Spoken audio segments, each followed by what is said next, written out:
Tonight on The Story, we're taking you to this homeless camp in the coastal city of Seaside. It's been around for a while as a designated place that homeless people can stay. And as you can see, dozens of people stay here. They all think all of us are criminals and druggies, which, some of us may be that, but we're all human beings. Tensions are building between a community group that feeds them, the city manager's office, and the surrounding neighbors as the crisis shows no signs of letting up. It's tiring and I'm done. I'm literally done. We're doing our best with the resources we have in our community. I had a friend who died.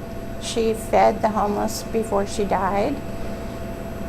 And she came to me and said, "You need to feed the homeless." And so I do. It's our big story tonight.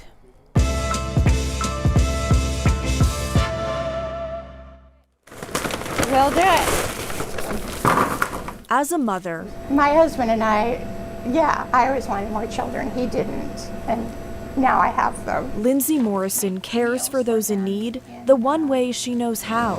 I try to get as many carbohydrates in them every day as I can so that they stay warm. Out of this church kitchen for $50 a month. You can cut out 48. We'll do 48 today. Lindsay runs a volunteer group, Nourish Those in Need, cooking for homeless people in Seaside 6 days a week. They're so grateful. You'll see.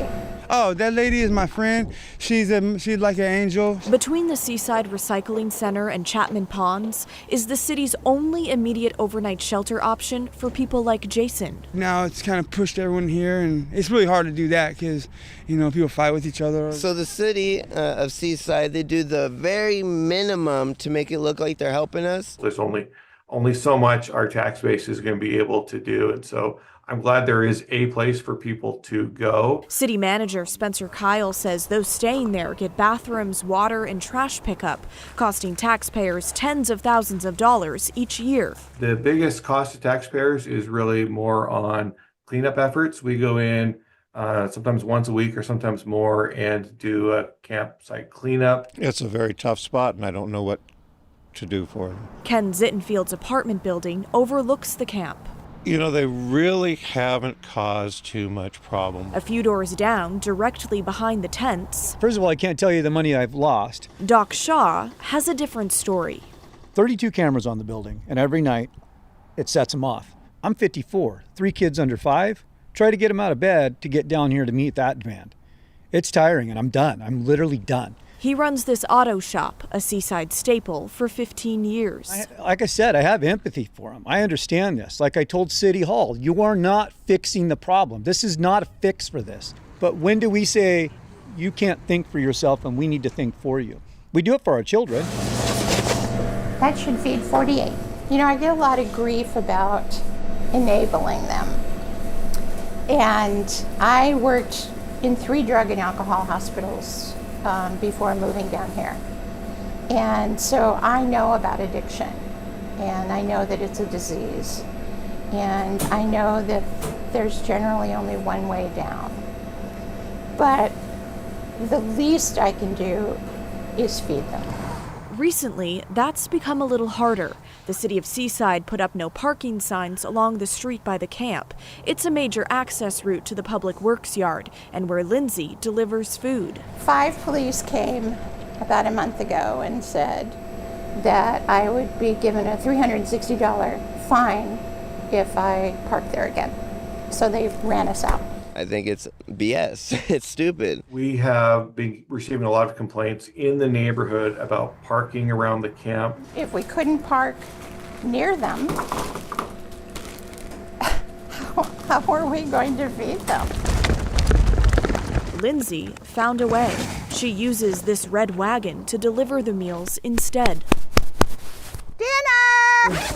Hi, Adam. I have empathy for that because I understand where they come from. I like the lady that's doing it. You, oh my goodness gracious. I don't think it helps much. Okay, milk and juice. Grab a milk, grab a juice. It's a delicate balancing act, and we're going to make mistakes, but we hope to get them right more often than not. Come on, let's get dinner! Come on! They're our only resource for food besides one other place downtown. We're lucky to have them. I mean, without that, I'd be stealing from Safeway or something probably. Yeah, everybody wants dinner, right? Okay, seconds for anybody who wants seconds. Here you go, honey. Grab some milk and juice. Yeah, it feels like a mom. Thank you. You bet. So interesting dynamic there for sure between all sides. And that's what we see in bigger cities like here in Portland too. The same issues, just on a different scale. And I will add, Lindsay, that woman who runs that grassroots group, has experience in the addiction field, like she mentioned. And Doc, the guy who runs that auto shop or repair shop, also has experience with this. He told me an older son of his struggled with addiction, but the two have very different views on how to handle it. You know, I see that a lot when covering these polarizing issues. Which way is the right way? Well, that's really hard to say. But when it comes to the city's response, the city manager tells me they've received so many complaints about that encampment over the years. For some background, I was there 2 years ago when it was just down the road a little in an area almost like a nature preserve, but that would often flood due to king tides. Tents would end up floating down the river, and one man got caught in the tides as well. So obviously, that didn't work. The city is now moving them to a third location behind the Public Works building, which the city manager says is not surrounded by businesses and homes. He also adds it's bigger, so the homeless people will have more space instead of being on top of each other like they currently are. The city is working on fencing the site now.